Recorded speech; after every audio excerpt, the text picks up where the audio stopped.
This afternoon's witness wishes to be known as Andreou, does she? Andreou. Andreou, please.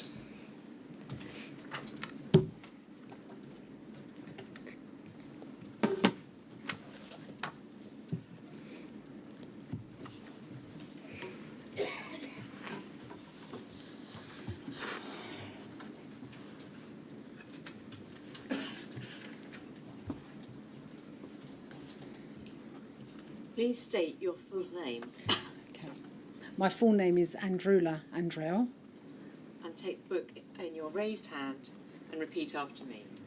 I swear by Almighty God. I swear by Almighty God that the evidence I shall give. that the evidence that I shall give shall be the truth. shall be the truth, The whole truth. the whole truth, and nothing but the truth. and nothing but the truth. Andreou, you're here to talk to us about your late husband, Mario. Yeah, Mario had beta thalassemia major, that's right. and he needed 3 units of blood every 3 or 4 weeks, usually. Yeah, And he was treated in the Queen Elizabeth Hospital till he was about 12, that's right. and then moved to the North Middlesex. As far as you're aware, was Mario ever warned that there was a risk of infection through the transfusions? No. You've said that Mario led a 100% normal life. He did. And he became an accountant. What was he like as a person? He was very funny, had a wonderful sense of humour. He's quite energetic. He was just always, we were always socialising, going out. He loved working for Warner Brothers. That was his life. His job was his, he absolutely loved it. When he was young, he used to watch films till the early hours of the morning, and his mum used to say to him, the films are not going to buy you your food and pay your bills. And he goes, and in the end they did, because that's where he ended up working. So that was him, and he loved going into work. He used to come into the city. He worked off Oxford Street, Welsh Street, So yeah, he was quite bubbly person, yeah. You and Mario got together in 1993. We did, yeah. And a short while into your relationship, Mario told you he had something to tell you. Yes. What was that? Okay, so he said to me, I've got something to tell you, and I thought, oh, what's this now? And he said, I've got hepatitis C. So I just went, yeah. So he said, what, don't you mind? And I said, no, not really. I said, what is it really? And he explained that it was an infection in his liver that he'd caught through a blood transfusion, and that he was having some treatment for it. I didn't think anything of it, and for me it was like, oh, well, that's fine. We'll get through this. You've said in your statement he asked if you still wanted to be with him. He did. He said, do you still want to be with me? And I said, of course I do. I love you, and obviously I want to be with you. So regardless of that. As far as you understand, when had Mario been told he had hepatitis C? Right. We got together in 93, and he'd already had it, so I knew it was before that. I did access his medical records, and it shows me there that it was in 1991 that he was told that he had the hepatitis. In about 1990, his thalassemia consultant had said in a letter that she was concerned about some deranged liver function results, and that he'd had further testing. And then in February, so the further testing was in September 1990, and then the records appear to show that he was told in February 1991. Yes. Yeah. What was his understanding of hepatitis C? I'm not sure, to be honest with you. Not a lot, because I knew he just knew that he had an infection on his liver, that, obviously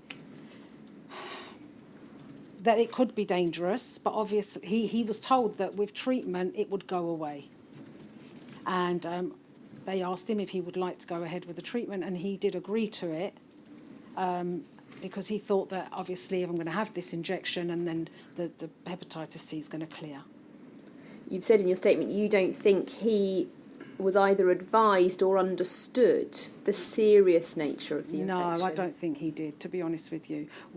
If he did, Mario was actually quite a private person. So if he did, he didn't express that to me.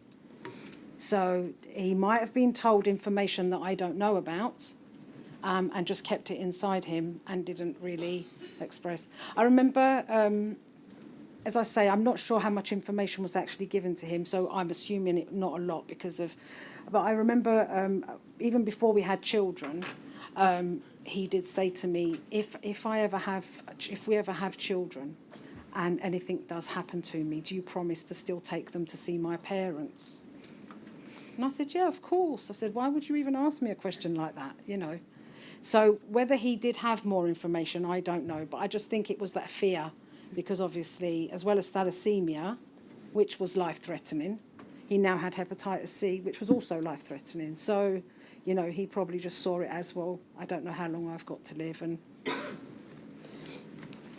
in your statement, you raised concerns about what he had been told by Dr. Yardamoon, his thalassemia consultant, and you've been very clear you didn't want to criticise her at all. But your statement was provided to her for her to give a response, and her response is much the same as what you've said in your statement. She said that she wasn't in a position to give Mario any information about the seriousness of the condition or its management because she had very little experience of it at that time. That's right. So she simply referred Mario to a colleague for further investigation and treatment and explanation. Yeah. Just before you and Mario were due to get married, you went with him to an appointment at the Whittington Hospital and saw a different doctor. Yeah. That doctor went through Mario's test results, then asked you about your relationship. She did. What did she say to you about children? She asked a little bit about me. I think it was the first time she'd met me. Obviously, Mario had seen her quite a few times because of his ongoing treatment. So she asked me a little bit about myself, and I explained, you know, that we were engaged and we were going to be getting married. And she said, "Do you have any children?" And I said, "Yes, because I've got another daughter older than Francesca from a previous relationship."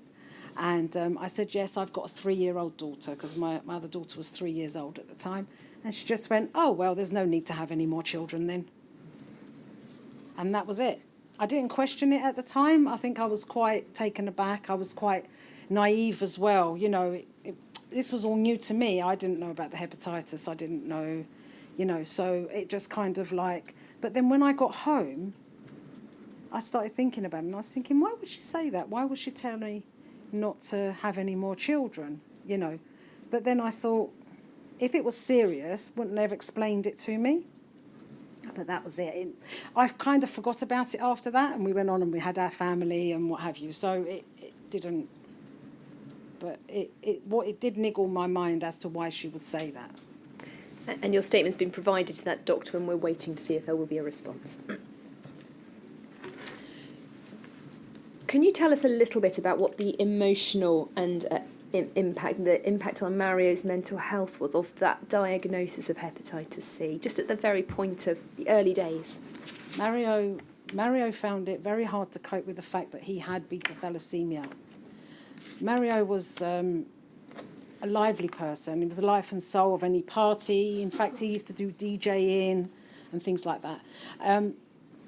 Luckily, he wasn't, you know, he had the thalassemia, but he used to do his treatment. He used to have his transfusions, and then every night they used to have, he used to have like an injection of what we call Desferal. At the time, it was a pump, and it would go through overnight, and it was to get rid of any of iron overload. He was quite disciplined in doing his injections at night, but his mum would always wait up to make sure that he did do them, because otherwise, if she wasn't awake, he'd probably just sneak into bed at 3-4 in the morning and say, "Oh, I'll do it tomorrow." So when he heard that he had hepatitis, I think, to be honest with you, Mario was devastated. That kind of like, for him, he thought his life was ruined, and he was devastated. And it did change the way Mario was. It changed him as a person. It changed his personality. It just changed his outlook on life as well, to be honest with you. You know, so emotionally, it had a big impact on him. In terms of treatment, Mario had received, he'd started interferon in May 1991 before you were together. Yeah. And he was on and off interferon until about 1997. And then again from 2001 till about December 2003, when he was told he had cleared the virus. You've described the treatments as being very harsh on Mario. Yeah. It had a significant impact on his mental health, particularly once he was changed onto ribavirin in 2001. Yeah. Can you tell us a bit about how his depression affected him? Yeah, Mario became very, very depressed. He actually became very, very fragile. As you've heard from other victims, the weight loss, he became very... he was always shivering, he was sweating, he had no energy, lethargic, he just wasn't able to function at all. And because of this, in 2001, he had to be medically retired from work as well. Mario just couldn't function. He'd be sleeping constantly. It had a big impact on him. His mental state, he sometimes he'd be hallucinating. He was really severely depressed. I mean, when I say depressed, there was times when I'd come home from work and I didn't know what I was going to walk into, to be honest. But I had no choice but to be at work because obviously Mario wasn't able to work anymore. Once he didn't go to pick up Francesca from school, and the school was calling. Everyone was calling, people were knocking on the door, parents, because they'd called me at work, I'd called my parents, they'd gone round to the house. No answer from Mario. So again, you can imagine what was going through my head at the time. But what happened was he was in a comatized state, asleep, because this medication just used to knock him right out. It was like horrendous. And you've said he became angry with everyone. He was. And with He life was very itself. angry. He was always very angry, quite aggressive. I don't like to speak badly of him, but on a few occasions he did smash up the house. We were on the other end of abuse, verbal abuse from him and what have you. But we always knew that that was out of character for him. We knew it wasn't Mario, and it was the medication. Mario suffered really badly, and Mario was very bitter with everyone and everything for giving him this added infection that he didn't need or want, And in the back of his mind, he knew he was going to die, I think. He knew because he was really troubled by it. I can't explain it, what we went through, what he went through, but he was really troubled by it. It really did affect him. He was on antidepressants. And even those, they weren't working, to be honest with you. But there's only so much they could give him because he was on so much medication. He developed so many other illnesses, like osteoporosis. He had a collapsed vertebra twice, which meant that, he couldn't even walk. I remember having to bring the mattress down from upstairs because I couldn't carry him up the stairs. He was a very sick man. You've said that from about the year 2000, you were like two best friends living together. Yeah, I mean, obviously, you know what? It's. We loved each other dearly, and I know Mario. I know he loved me. There was no doubt about it.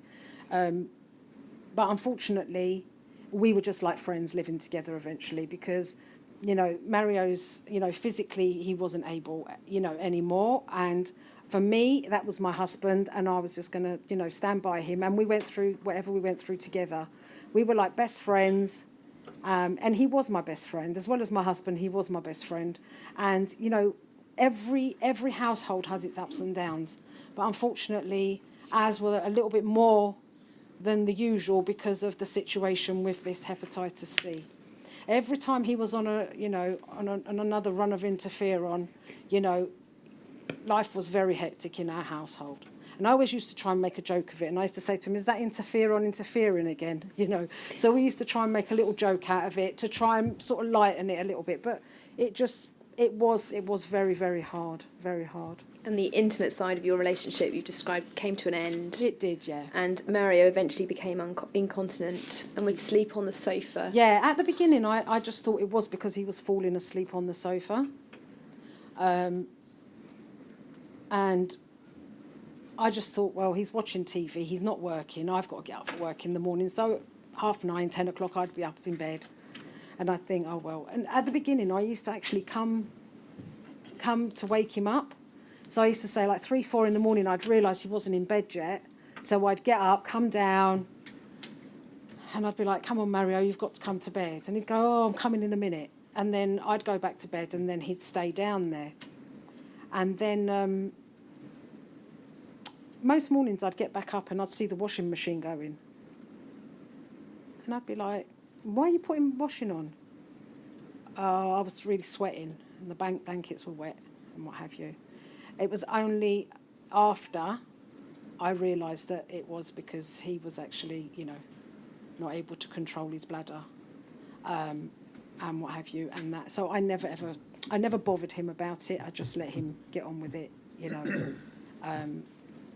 I never used to say, oh, you have to. And if I tried to talk to him about it, he'd actually get embarrassed as well. It was embarrassing for him. It's not anything I've ever mentioned to any of the family members before, because it was just something that Mario, it was very private to him. I don't even think Francesca knew, because, it was just something that we talked about it amongst ourselves, but it wasn't anything we shared with anybody else.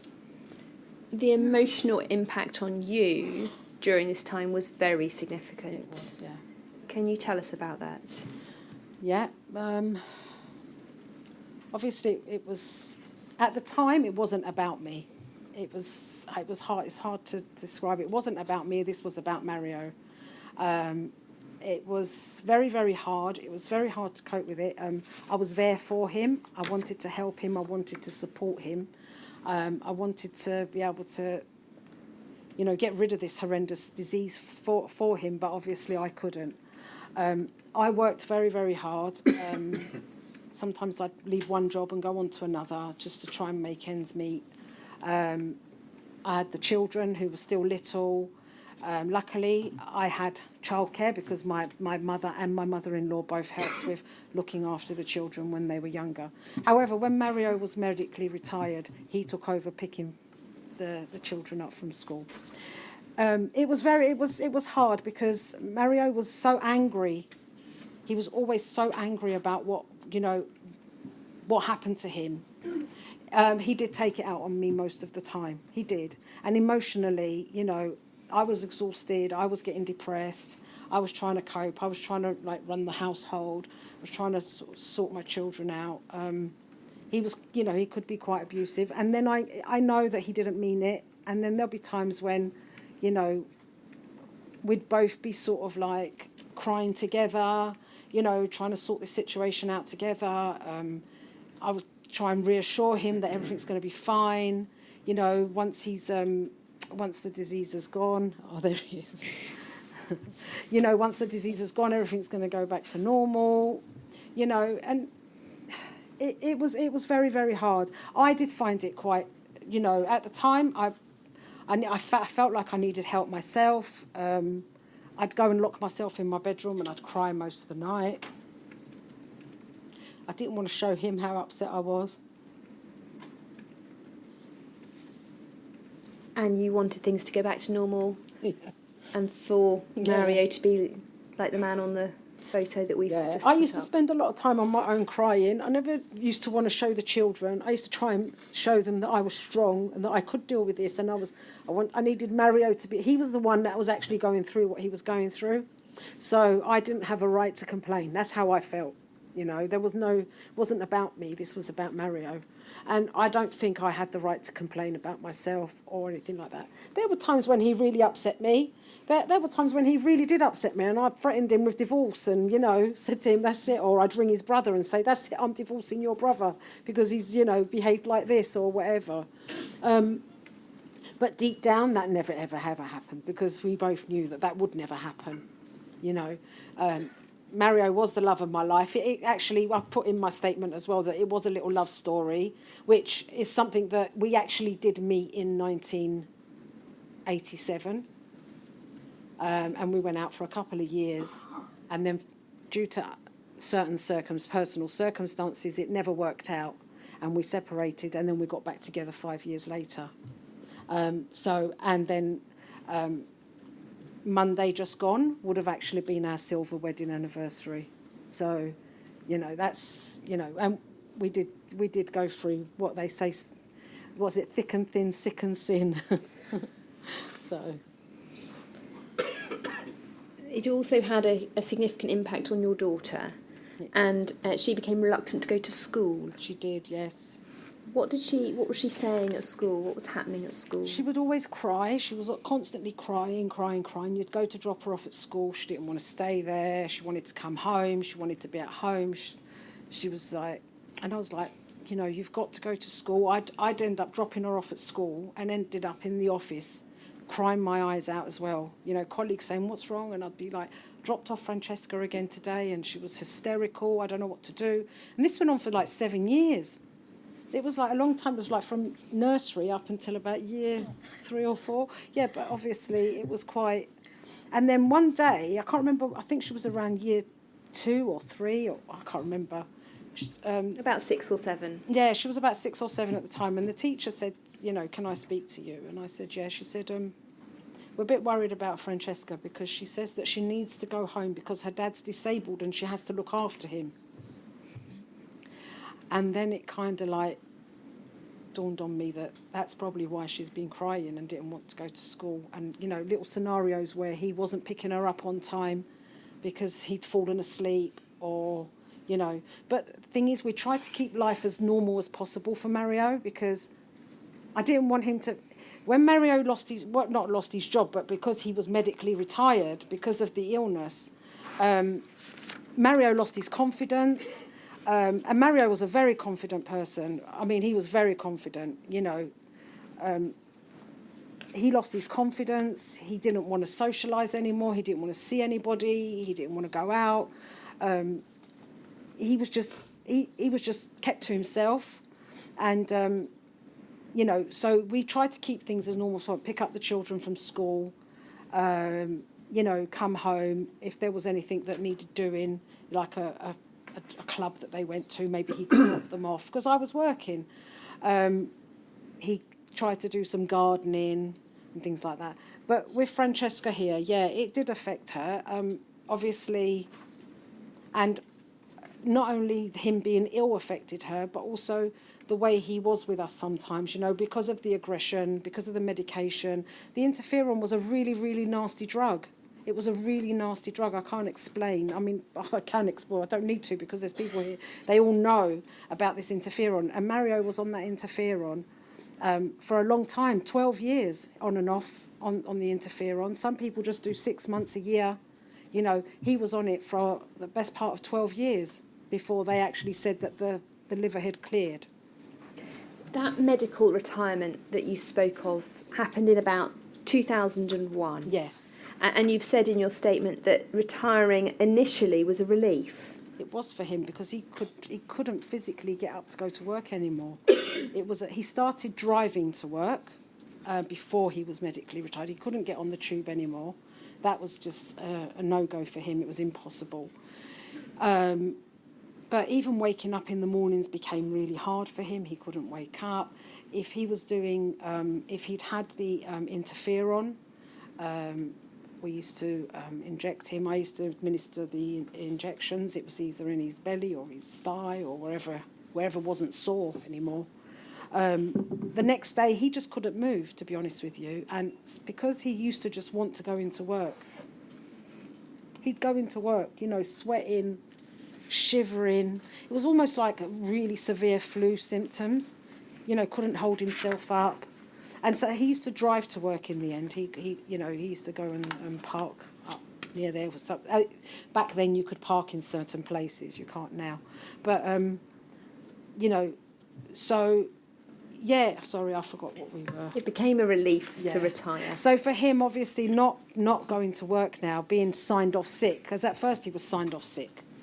So being signed off sick, for him, it was a relief. And he was able to just get on with his illness at home, really, without going into work. And because he was embarrassed, to be honest with you, he was embarrassed about the whole thing. He didn't want people to know he had hepatitis C. In fact, he didn't even want people to know he had thalassemia, you know. And he didn't want people to know he had hepatitis C. And me, because of the type of person I am, I just think, you know, oh, yeah, he's not very well. What are you telling them for? It's none of their business, you know. And I'd be like, oh, all right, you know. But he was very, but he didn't want his work colleagues to know that he had, you know, this illness and what have you. And thinking about it now, obviously, for me, it didn't mean anything, but it's the stigma around it and how people can react when they hear that you've got something like that. And it didn't even occur to me. But, yeah, so Mario he was very angry, very upset. But even though it was a relief, Mario then started to get very, very depressed again, like really badly depressed. And you've said that over time he became very, very isolated. He became isolated. I'd come home from work and he'd be sitting in the conservatory because there was a TV in there as well. And he'd be sitting in there and I'd pop my head through the door to say hello before I start cooking dinner. And I knew whether it was a good day or a bad day just by looking at him. So I knew then whether to just go in and carry on talking or whether to just go and start the dinner. You just know. But then there were times when, you know, I'd come home and he wasn't in a good mood, in the sense of he was in pain. He was aching all over. He was, his mind had been doing overtime. He's been at home all day on his own. What else are you going to do other than be thinking and thinking and thinking, you know? So then he'd start, you know, getting really angry and whatever. And there were times when he'd lock himself in. We've got the, you know, like a downstairs toilet in the conservatory. He'd lock himself in there. I wouldn't know what he'd taken in there with him, or if he was going to do anything to himself, or, you know, I'd be banging on the door, I'd be screaming, I'd be asking him to come out because I'd be worried, you know.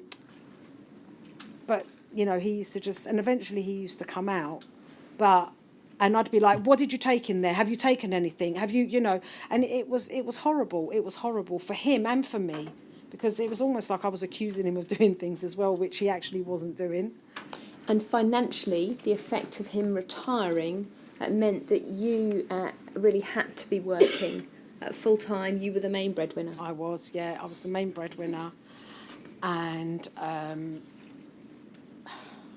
I'd be working, I worked for Haringey Council at the time. And sometimes I could do overtime, so any overtime I could do, I would take it. Financially, it was really hard to begin with at the beginning. For a few years. Mario, I've got to say, was a spender. He was a shopaholic. I think he felt better when he spent money. It was that thing where, you know, if you've got something wrong and you just think, I'm going to buy myself this, buy myself that. He used to spend a lot of money, and because in his mind, he didn't know how long he had to live. So he used to think, well, if I want it, I'm going to have it. So it was very hard in that aspect. Then we had our mortgage to pay. We had the bills to pay. We had all what you need for your children, you know, for their schooling and their, you know, clubs and their needs that they don't need. You know, it was very, very difficult. So I was the sole breadwinner. At some points, I would be doing 2 different jobs to try and make ends meet. I'd be thinking of other things that I could do to make more money. We got into a lot of debt with the credit cards because it was the only way to pay things at some point. So I can honestly say that for 3 times, we must have remortgaged the house to pay off credit cards, which was quite a few thousand each time on each card, because it was the only way to pay for things. Very, very proud. We never used to tell anybody that we were in that situation. I remember driving to work once and going through my glove compartment and through certain sections of the car to find some change to put petrol in the car. But Mario never wanted me to say anything to my parents or his parents or, you know, that we were struggling. I don't know why. So obviously I always kept to, whatever he wanted, I'd do it. But then the credit cards, God bless her credit cards, they helped because at the time. So, yeah, it was a struggle. It was a big struggle. And at that point, you weren't aware of the Skipton or Caxton funds at all? Not then, no. Mario had cleared the virus in 2003, but his liver continued to be monitored. It did, yeah. But physically, he became quite unwell, and he had cirrhosis. But then in 2016, he was diagnosed with liver cancer. That's right. And he underwent a liver resection in the June of 2016. He seemed to do well after that operation, you've said. He did. Until about Christmas. Yeah. He had the operation. Obviously, it was touch and go. We were really he was in the hospital. He was really vulnerable. Obviously, he's got thalassemia as well. So obviously, he needed to be monitored a lot better than what he was, to be honest with you, because I had to keep reminding them that he had thalassemia and that he may need a blood transfusion. And every time I reminded them, they were like, oh, yes. But I said, it's in his notes. Oh, but, the people that have these operations don't normally need a blood transfusion after because they very rarely lose a lot of blood. But he's not just anybody. He's a thalassemic that's had a resection. So he actually needs blood. Okay, I'll speak to the consultant. And then they'd speak to the consultant and come back and say, no, he didn't lose that much blood. Okay, but can you just check his haemoglobin because, he was going to be due his blood anyway, even though I think they did top him up just before he went in for the operation. And then a few days later, I'd say again, he needs a blood transfusion because I can see his colour changing. I know when Mario needed blood. He'd go like a greeny colour. And I'd be like, Mario needs a blood transfusion. Why? But, these operations, they don't need them. And then, oh, yes, it's in his notes, isn't it? So 10 days later, they gave him a transfusion. The consultants came round. They would, again, be talking over you, not to you. So you'd hear things that they'd be saying, and then you'll be trying to work them out. And, are they saying he's got liver failure? So you'd hear the word liver failure, or you hear, or we think we might have cut away a bit too much, or you think, and you think to yourself, So at one point I did say to them, excuse me, what did you just say? Did you just say you've cut away? Because it was one doctor talking to another, one consultant talking to another. Oh, no, it's absolutely fine. It's absolutely fine. Yes, everything seems fine. Okay, maybe you can go home in a few days. And then the next day the consultants would come round again, and then you'd hear the word liver failure, and I'd sort of question them, is he in liver failure now? Is that what you're saying? Did the operation not work? No, that's not what we're saying. But they wouldn't explain what they were actually saying. So when the day he was going to leave the hospital, when he was being discharged, all the consultant said to Mario was, go home and enjoy your life with your family. So we just went out. To be honest, he just wanted to go home. But you didn't have a very clear picture at that point what was actually going on and what his prognosis was. We went home. He was completely yellow. Completely yellow. He was so unwell, it was unbelievable.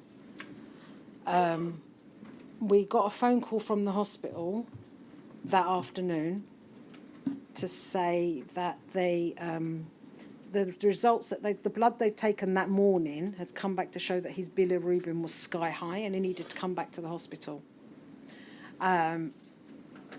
So we went back to the hospital. He was completely jaundiced, whatever. Again, they were saying that he was in liver failure, what have you. And then a couple of days later, you're doing really well. Blah, blah. They put him on medication for the, what did I just say he had? Jaundice. His bilirubin, his bilirubin to bring it down and what have you. Anyway, once we were home and he was home. I've got to say the aftercare wasn't very good from the hospital there where he had his operation. It wasn't very good at all. But your sense was that by late summer and into the autumn, he seemed to be doing fairly well. He was doing well. He'd picked up. His colour had come back. He'd started putting on a little bit more weight again. Yeah, I mean, we even went away for the weekend just to like one of the seaside resorts. We were worried about him travelling in the car for so long after his operation and what have you. But he seemed to have picked up, and he was doing a lot better and what have you. And then by Christmas, he'd started swelling up again, like really like swelling up. And we'd gone to his brother's for Christmas that year. And when we got home, I said to him, Mario, why is your belly so swollen? He goes, I don't know if it's the food I ate, he said, but I feel really bloated. And he was like, anyway, as the weeks went on, he was still bloated, and his legs were swelling up as well. And then eventually I just took photographs of him and I sent them to his consultant, Dr. Yardumian, at the Because he was refusing to go back into the hospital. Yeah, because Mario hated hospitals. And as you can understand from birth, when you're in a hospital, you know, every month. And then Mario hated it. If he could avoid going into hospital, he would. So then I'd say to him, please tell Dr. Yardumian, you know, what's going on next time you go for your appointment. Because I was working. I couldn't always go with him to his appointments. But sometimes he never used to say anything because he'd be scared that he'd be admitted into hospital and he just didn't want to be there. So in the end, you took some photographs and sent them to Dr. Yardumian. I took photographs and I sent them to Dr. Yardumian of his belly and his leg, and then she obviously contacted the Royal Free Hospital, and they wrote to him to come for further tests, and we went for the further tests. And this was sometime in March, I think. Then end of March, I think it's around the 29th of March, we went back and they gave us the bad news that the cancer had actually come back, that they'd cut away most of it.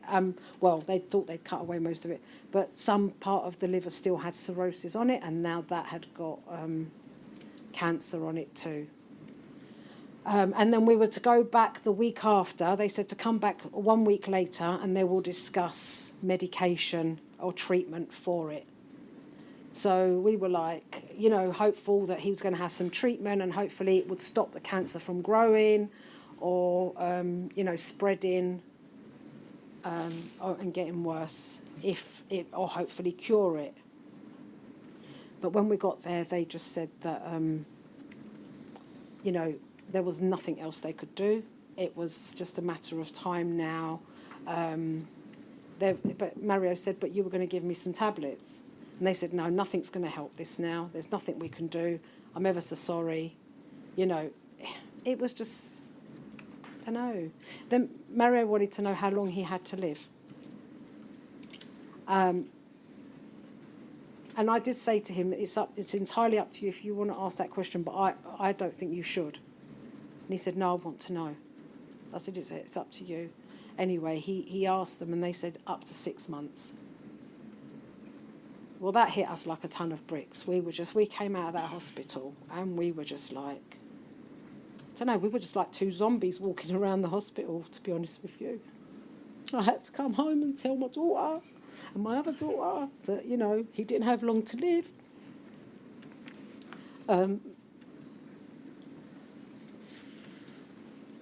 And we said, right, we're going to deal with this now.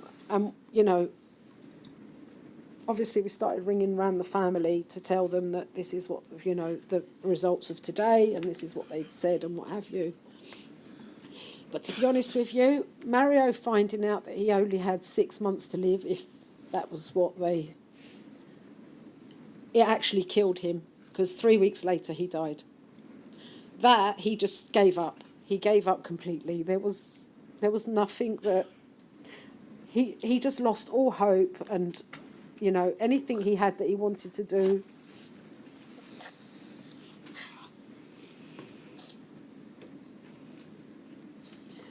You know, we had dreams, and I kept saying to him, you know, get better, and we'll go on a holiday because we hadn't been for a few years. We'll go on a holiday and we'll go and have a, you know. But I think just hearing that news, and that's not what he looked like when he died, at all. You wouldn't even know it was the same person. You know, he just Mario suffered. I can't, you know, I still feel that I can't express myself or explain, you know, how much he suffered, how much we suffered. You know, we all went through a lot. Life wasn't easy. A couple of times I'd even called the Samaritans, where I was so desperate for help. But they weren't helpful at all, to be honest with you. There was nothing that they could... there was just no help there. Mario was offered counselling through his consultant, but he never ever took it. And I understand why he didn't want the counselling, because for him, it was something that was never going to go away. So you're going to cancel me to what? Accept it. He just couldn't accept it. Mario couldn't accept that. And, you know, he was only 52 when he died. He was, you know, so young, and he had so much to live for. And, you know, he's got his daughter that he, you know, we always used to talk about growing old together or marrying off our daughter, you know, so we could be, you know, be at the wedding together, grandchildren. You know, he just never got there. He never got there. And all because of the hepatitis C. Now, thalassemia, I can honestly say to you, he's what you would call quite a healthy thalassaemic. You know, he's he always went for his blood transfusions. His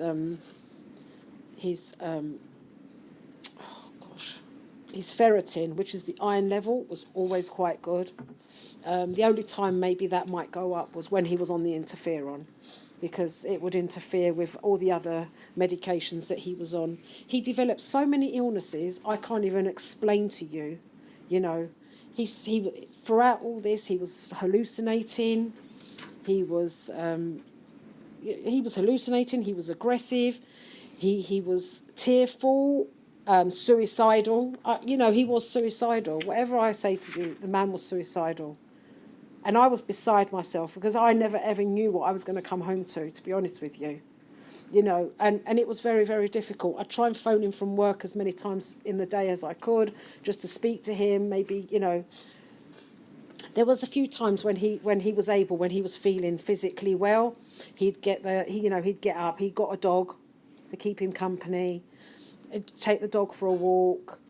He loved gardening. He had chickens in the garden, so when he was able, he'd go out there and he'd be like tending to his chickens and what have you. And it kept him going. If he didn't have all that and he was just at home on his own, I think he would have done something.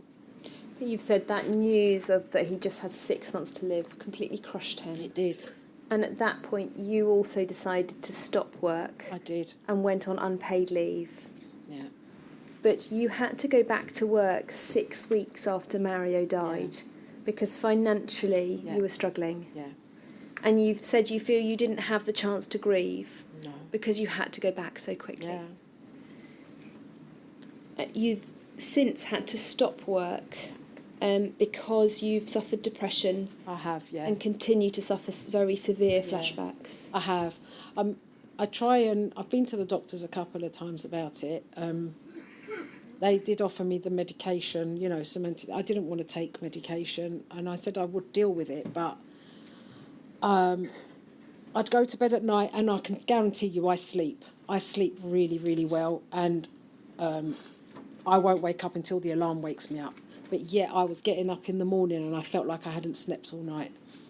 You know, I was really exhausted. I think emotionally I was exhausted. I'd go into work, and I think when Mario when he had his operation, and, you know, the last few months of Mario's life, that's where I worked, and that's what, you know.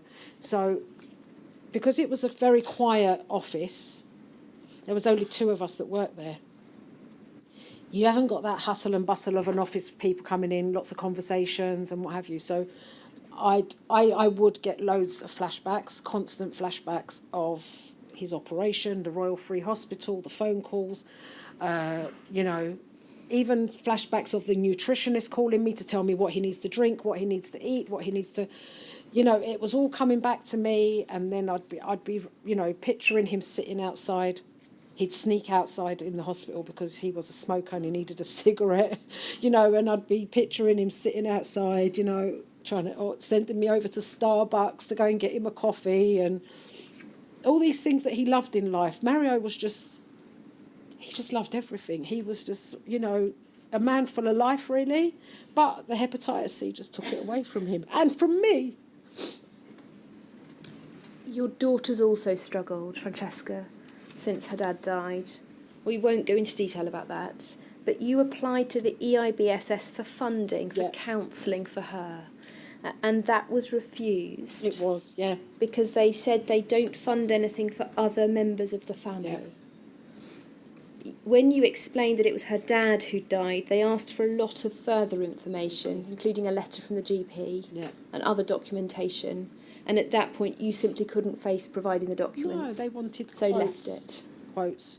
Quotes from psychotherapists, and why would you ask for something like that? What sort of support are you giving this child? And so in the end, you just gave up. I just gave up, yeah.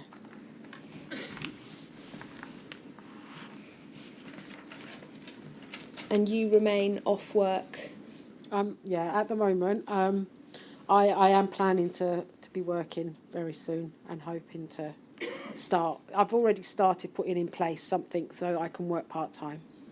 While you process your grief and your loss. Yeah, I need to be doing something. But it has helped me. The last few months, it actually helped me. I've actually felt myself... because I've had some time to myself now, actually for me, on my own as well. And it's actually helped me to come to terms with the fact what's happened. I'm being honest, the inquiry has caused me a lot of anxiety as well. It has, which I'm sure it's caused, everybody here that's had to go through this, or who's lost someone or who's suffering, I might not have suffered what the patient has suffered, but I can really, really sympathise with those who have got hepatitis C, because I saw what my husband went through, and the suffering that he endured throughout all the years, and the saddest thing is that you think that interferon, he had it on and off for 12 years. And he still died. It didn't save his life. What did they give it to him for? That was the other thing. What did they give it to him for? It still killed him. He still ended up with cirrhosis of the liver. He still ended up with liver failure, cancer. So it didn't do anything to help him. And maybe he would have been better off not having the treatment, to be honest, because I think to myself, imagine the liver having to process all that medication that went through. I just think it made it worse, and the medication was horrendous. Andreou, these are the questions I have for you. I'm just going to turn to Ms Gibbs, who as you know represents you, to see if there's anything else she wants me to raise.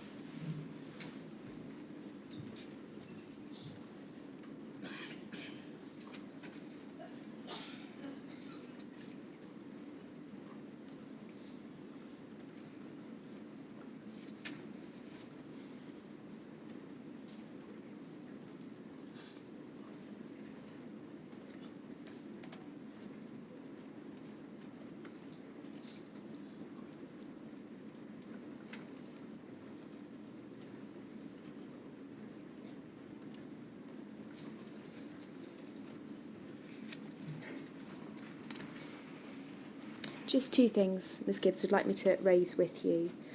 You talked about the cultural stigma that Mario felt, and could you just talk to us a little bit about how the stigma around hepatitis C interacted with the cultural stigma of having beta thalassemia? What it is that back in the day, there probably still is now, but back in the day, there was a lot of ignorance around thalassemia. It was almost like they had sort of like a plague or something, you know. So, and also when Mario was diagnosed with thalassemia, back then, obviously in the Cypriot society, it was quite a taboo thing, like, oh my God, that child's got thalassemia, you know, and what have you. So Mario was always very,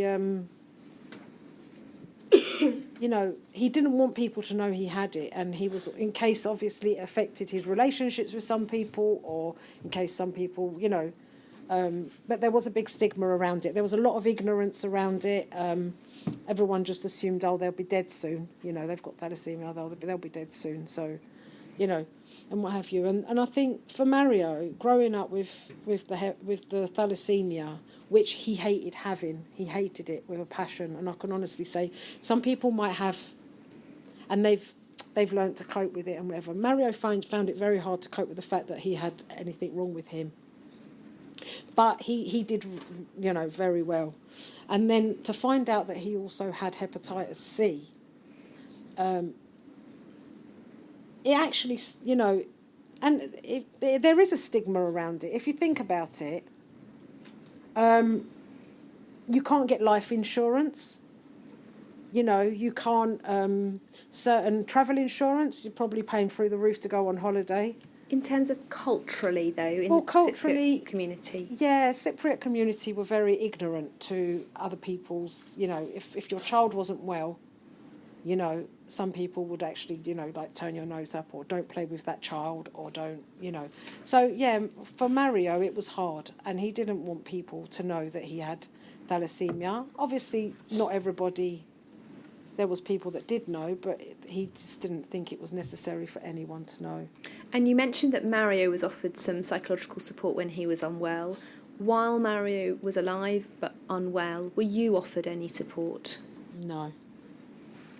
No. Is there anything else you would like to say? I'd just like to say that I just want to thank the inquiry team and Sir Brian there for, you know, for this inquiry and for, you know, making others aware of this. It's really hard because at the time when you're living in this situation, you don't actually realise that it is a big thing, and you're just living your life and, oh, well, this is what we're going through. You don't realise how many other people are going through the same thing as you. And for me, one of the saddest things is that this all came about 1 week after Mario died. And Mario was so upset about the hepatitis and that he got hepatitis C from the NHS and through blood. And he wasn't there to find out that this has actually come about now. You know, I really wanted to tell him. It was just something that I felt he needed to know. I don't know. I was just so upset that he wasn't around. Because he was so troubled by it. And, you know, the fact that this tainted blood was given knowingly. It wasn't an accident. He knew, you know, they knew about it. And I just think that, you know, for Mario, I don't know whether it would have been a relief for him to know that somebody's actually going to do something about it, or I don't know. But I just felt like he deserved to know.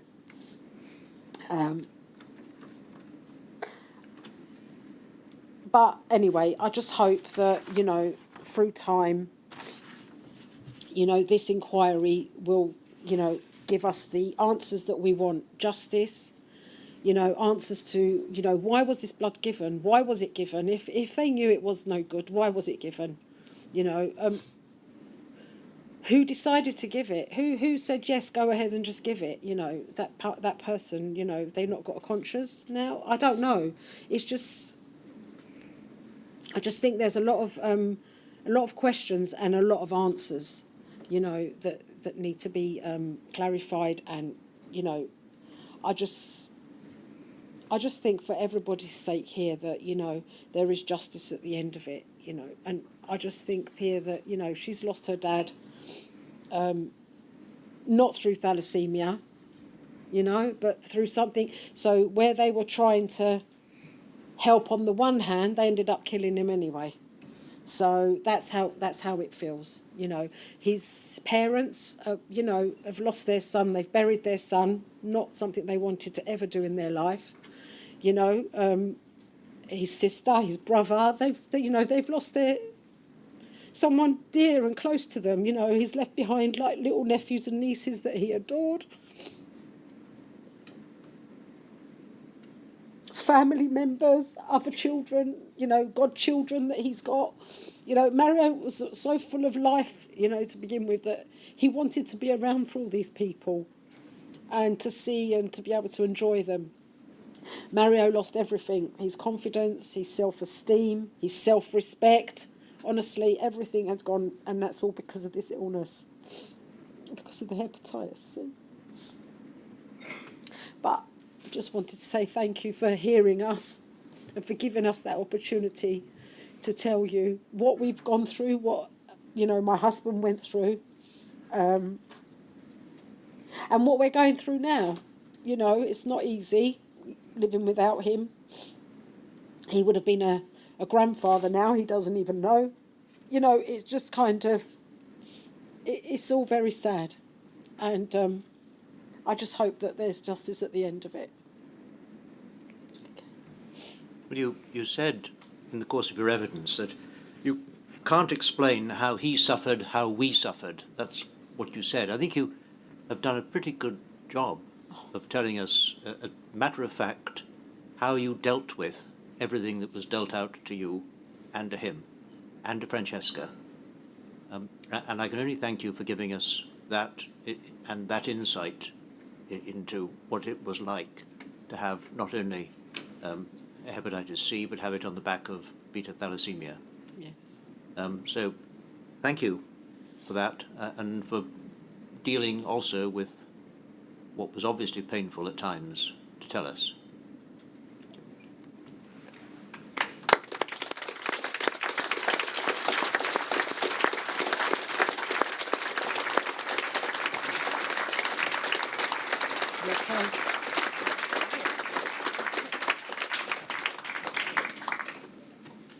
Well, tomorrow it'll be 10 again. It And is. what do we have tomorrow? Tomorrow we'll be hearing from Anthony Farrugia, David Farrugia, Rosamond Cooper and Juliet Batten, followed by 2 anonymous witnesses. Thank you. 10 o'clock tomorrow.